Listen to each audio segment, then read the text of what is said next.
Hey everyone, welcome back to another YouTube video, and in this video I'll be showing you guys how to fix TradingView premium plan not showing after payment on iPhone. If you just paid for trading videos or TradingView premium but it's not showing on your iPhone, don't worry, I'll walk you through how to fix it quickly and make sure your subscriptions sync properly.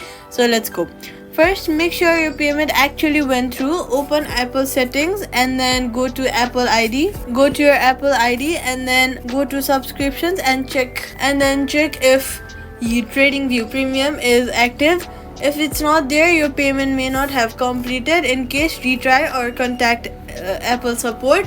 If your subscription is active, go back to the trading app, tap to the profile and settings, restore purchases. This forces the app to sync with your Apple ID and refresh your premium status. If premium still isn't loading, log out and log back into your TradingView account. Make sure the same account is used to subscribe. Sometimes people accidentally log out into a guest or a different email.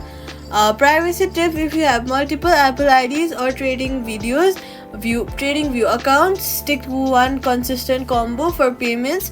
Mixing accounts can confuse the subscription sync and delay activation, and that's it. Subscribe for more quick fixes.